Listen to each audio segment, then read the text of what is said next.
What's up, fellow bike nerds? Welcome back to the Weekly Rewind presented by 99 Spokes, where we catch you up on all the hottest cycling news from the previous week.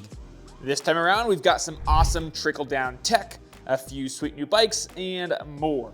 But first, Cervelo is making some pretty big claims about their ground-up redesign of their gravel race bike, the Aspero 5. According to Cervelo, the new bike is 37 watts faster than its predecessor and 34 watts faster than anything else on the market. Unsurprisingly, most of this comes down to the new frame design, which unapologetically borrows elements from Cervelo's era race bike, the S5. Tube shapes have been refined with deeper, more sculpted profiles, especially around the head tube and down tube, and the rear wheel is tucked in tight against the curved seat tube. Speaking of wheels, tire clearance is limited to just 45 millimeters, which is a bit surprising, especially seeing as even elite gravel racers are starting to shift towards 50+ mil rubber. Another aero improvement comes from the new two-piece cockpit that mimics the look and form of a fully integrated bar-stem combo, but offers the practical benefits of adjustability and easier maintenance. Cervelo says that this alone has saved the bike 6 watts as compared to a traditional two-piece setup. Another feature that we're stoked to see on the new bike is a down-tube storage compartment that's been discreetly hidden under the bottle cage. It also has 2 pairs of bottle cage mounts in the front triangle, as well as one on top of the top tube, but none anywhere else on the bike. Given the increased tubing size that comes with a lot of the aerodynamic stuff and that added in-frame storage, the new frame is actually heavier than its predecessor, coming in at 1,023 grams. But the frame set as a whole is 66 grams lighter. A lot of this comes from the new fork, which has been simplified and ditches the flip chips that used to be there. In terms of geometry, the new Aspero 5 is slightly longer, lower, and slacker than the bike it replaces, but don't be fooled into thinking it's turned into a casual adventure bike. It's still very much a road racer's gravel rig. The bike is available in 3 different builds with a hefty base price of $8,700, as well as frame sets for $5,500. Now, if you're anything like me, that might be just a bit steep for your taste. But our next bike couldn't be more different. Meet the new Canyon Endurace Allroad. Built around a brand new aluminum frame and full carbon fork, the bike splits the difference between road and gravel, with clearance for 40mm tires and more relaxed geometry than the current carbon Endurace we reviewed last year. But the biggest headline here was definitely the price, which is just $1,499.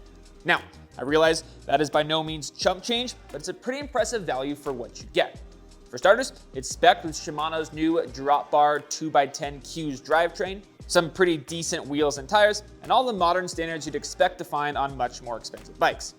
It's also quite a bit lighter than most similarly priced bikes, coming in at 23.6 pounds or 10.7 kilograms. On top of all that, folks at either end of the sizing spectrum can rejoice, because the Endurace Allroad is available in a whopping 7 sizes, claiming to fit riders all the way from 4'6" to 7'2". All in all, this makes for an exceptionally versatile bike that could hold its own on anything from poor weather commutes to weekend group rides. And to put things in perspective, you could get 4 of these Endurace Allroad complete bikes for the cost of the Aspero's frame. Our third new bike that we saw come out last week is from a brand that's been very busy lately, and that's Orbea. The Terra gravel bike gets a full overhaul for 2025, with updated tube shapes and geometry aimed at improving both compliance and control. The seat stays now meet the seat tube lower down, are flattened towards the top to increase compliance. The fork blades have been sculpted for added flex as well. The top tube is slimmed for improved vibration damping. Unsurprisingly, tire clearance goes up too, now up to 50 millimeters. But even with all these comfort gains, Orbea still wanted to make sure that the Terra was every bit as lively and efficient as it's always been. So they've actually stiffened up the head tube and the bottom bracket area. Geometry tweaks include a longer reach across all sizes, slacker head tube angles, longer chainstays, and improved standover clearance, all of which are meant to give the Terra a steadier feel over rough terrain. Storage and utility have seen big upgrades as well. The in-frame locker storage is now 35% larger, and the Terra adds mounts to the top tube, down tube, and fork, plus full fender compatibility and a UDH hanger. Best yet, even with all these new features, frame weight has actually gone down by 90 grams, coming in at 1,040 for a medium. If this sounds like something you'd be interested in, you can choose between 7 different complete bikes with a very reasonable base price, $2,999. Moving on now from complete bikes to components. This last week, we saw some pretty awesome trickle-down technology come from 2 of the biggest group set manufacturers on the market. First up, SRAM just rolled out a major update across its mid-tier wireless group sets, with revised versions of both Force and Rival, as well as the gravel-specific Explorer variants of each. At the front end of the bike, you get all the improved ergonomics we saw from last year's Red refresh. That includes reshaped levers with a more compact hood optimized for one-finger braking. The Force levers also borrow the thumb-accessible bonus button that we saw on the Red lineup. On the gravel side, the Force and Rival Explorer group sets are now available with 13-speed drivetrains and a wide-range 10 to 46-tooth cassette. They also get direct mount rear derailleurs designed specifically for UDH-equipped frames. SRAM claims that this design improves shifting quality, increases strength, and even helps with chain management. As for price and weight details, a 2x-road Force group set with a power meter lists for $2,842 and weighs 2,776 grams. The same setup, but with Rival components, will save you almost $1,000, but tack on an extra 200 grams of weight. For reference, the latest Red group set has an MSRP of $3,000 and weighs 2,496 grams. All in all, it sounds like the new Force and Rival group sets offer more or less Red level performance, but with a much lower price tag. And that's something that we like to see. We've included a link to check it out for yourself down in the description. Our second case of top-tier tech becoming more readily available at a lower price point comes from Shimano, who, in case you missed it, launched their first wireless XTR drivetrain just a couple weeks ago. Believe it or not, they've already launched a wireless variant of XT and even Deore as well. These two variants share a lot of the same features we saw Shimano introduce with XTR, including the new Shadow ES dual spring clutch and solid pulley wheels, but trade in exotic materials and a bit of adjustability for a lower price tag. A full XT Di2 drivetrain weighs 1,841 grams and carries a price tag of $1,380. That's about 120 grams heavier, but nearly $700 less than XTR. It's also worth noting that the XT is available with both the traditional 10 to 51 tooth cassette and long cage derailleur, as well as the new 9 to 45 tooth cassette and short cage derailleur that offers the same gear range, but a more compact and lighter profile. Now, as for Deore, the biggest differentiator is at the shifter, which lacks some of the functionality and adjustability of XT and XTR.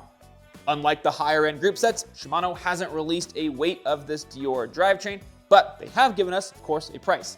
And at $945, it's over $100 less than SRAM's cheapest wireless mountain bike group set, making it the cheapest wireless option available on the market. Once again, I've got a link to check it out for yourself in the description. Up next are the fully redesigned Synthesis Alloy 2.0 wheels from Crankbrothers. With this update, they've actually gone ahead and split the Synthesis line up into 3 specific wheels, designed for enduro, downhill, and EMTB. And each of these have slightly different rim designs as well as spoke thicknesses. Regardless of which of those 3 options you go with though, you do get a specific front and rear rim, where the front is a bit wider and more compliant, whereas the rear is narrower and stiffer. All of the rims also feature a shot peen finish, which, according to Crankbrothers, offers better resistance to dents, cracks, and deformation. And clearly, Crankbrothers is confident in their work because they're offering this wheel set with a lifetime warranty against not only manufacturer defects, but also any damage that occurs while riding and even racing. This is still pretty rare in the world of alloy wheels. It's definitely a huge selling point if you ask me.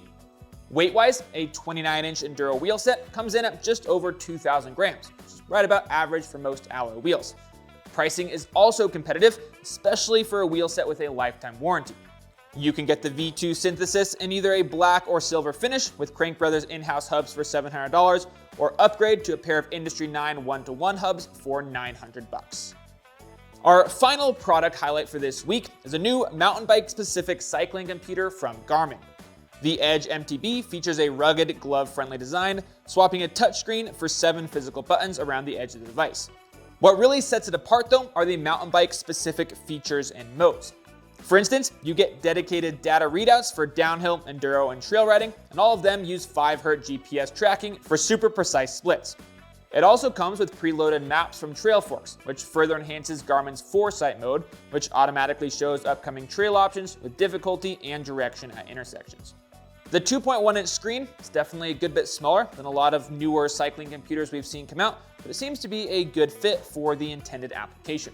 In terms of mounting, you can still set it up with any quarter-turn mount, but it also comes with a strap and backplate designed for attaching the device to your top tube. The Edge MTB retails for $399, and you can pick one up for yourself through the affiliate link in the description. Time now for the deal of the week. This time around, it's a doozy because Specialized is offering over 50% on some specific models of their Fuse hardtail. Now, let me preface by saying that the original list price of these bikes was astronomically high, which is of course telling of the pandemic bike boom that we were in when they came out. But slash half of that off, you do end up with a pretty great deal. For $1,500, you get an aluminum frame with tapered head tube and boost-through axles, 130mm RockShox Recon RL fork, 12-speed Shimano NX drivetrain, and 4-piston SRAM level brakes. Another good bit of news is that the Fuse came out right about the same time when modern geometry was finally starting to work its way onto hardtails, which means you get some relatively modern numbers like a 66.5-degree head tube angle, low standover height, and moderate reaches across all sizes.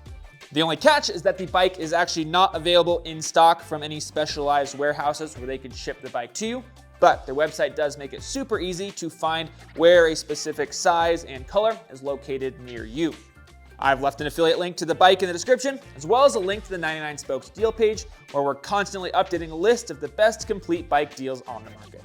Happy shopping. Moving on now to industry gossip. Our first story comes from the Specialized pits, who have finally confirmed that the brakes that they've been running this season are, in fact, Brembos. In case you're unfamiliar with the brand, Brembo has been making high-performance brakes for the motorsport world for decades, and seeing as they're now the parent company of Specialized suspension sponsor, Öhlins, there's never been a better time for them to dive into the world of mountain biking. The new brakes aren't exactly groundbreaking in any way, but they do have some interesting things going on, especially at the lever. Here, you'll find 3 adjustment parameters: lever reach, free stroke, and something they're calling center-to-center adjustment. The caliber features a 2-piece design and houses 4 18mm pistons that clamp a thick 2.3mm rotor. For reference, SRAM's new Maven brake, which is widely considered to be the most powerful on the market, features an 18 and 19.5mm piston in the caliper and a 2mm rotor. As of right now, the new Brembo brakes are not available to the public, only the Specialized factory racing team. But given the level of finish and the buzz around the product, we expect it's only a matter of time before you can pick up a pair for yourself. Another pit-related news, the keen eyes at Pink Bike stumbled upon a couple giant prototypes in their Valve the Soul XC pit this past weekend. First to be found was a pretty rough-looking aluminum test mule, but was clearly a short-travel, flex-day single pivot with a horizontally mounted shock high in the front triangle. Shortly after that, however, a much more refined carbon version of the same bike was also spotted. Decals on the new frame show that the bike runs 120mm of travel in the rear, 20mm more than the current Anthem. There's also a high-low flip chip in the upper shock mount, something not super common on XC race bikes. Another notable detail are the lack of any cable ports on the head tube, so it looks like headset routing only for this one. All in all, the new frame looks pretty much production ready as it stands right now, and seeing as the Anthem hasn't had a full refresh since 2021, wouldn't be surprised to see this thing come out later this season. And when we do, we'll let you know all about it right here on the Weekly Rewind, so if you haven't subscribed to the 99 Spokes channel just yet, might as well do it now. Our last bit of industry gossip doesn't exactly come from the cycling industry at all, but we still felt like it was pertinent to mention here. In case you haven't heard already, Utah Senator Mike Lee is pushing for an addition to the One Big Beautiful bill that would mandate the sale of 2 to 3 million acres of public land within the next 5 years. As you'd imagine, many of the proposed areas slated to be sold include not only pristine wilderness, but also thousands of miles of trails, and even parts of ski areas and bike parks that lease the land they operate on from the government. In my opinion, the best thing that you can do to try and prevent this from happening is to reach out to your state representatives, tell them that you're not interested in this. Now, it should go without saying that if you live in a blue state, then there's a good chance that your representatives already know how they're going to vote, and it's not going to be in line with the Republican Party. But if you happen to live in a red state, particularly states like Utah, Idaho, or Wyoming, who will each be greatly impacted if this draft provision goes forward, then your voice could really make a difference on how the final vote ends up in Congress. I've left a link in the description to outdooralliance.org, who has a portal there where you can quickly send over an email to your state senator and tell them that you don't want this to happen. Takes about 30 seconds, and it could prevent you from losing some of your favorite land in the future. Last but not least, it's time to wrap things up by sharing a little something that got me stoked that I hope will do the same for you. This time, it's a quick 5-minute video of Tom Pidcock absolutely blasting down a mountain pass. Now, I'll be honest, I'm not usually one to watch a road bike Shredit, but the folks at Red Bull did an amazing job capturing the speed of Pidcock's riding, which peaked at an excess of 90 kilometers per hour. It really goes to show not only the skill, but also the intestinal fortitude of elite road riders, and definitely helps to prove Pidcock's recent statement that he feels road racing is more dangerous than mountain biking. As always, there's a link to watch the full thing in the description. And just like that, we've got another week of cycling news in the rearview mirror. Thanks as always for watching, and until next time, remember that bikes are for everyone. Have fun out there.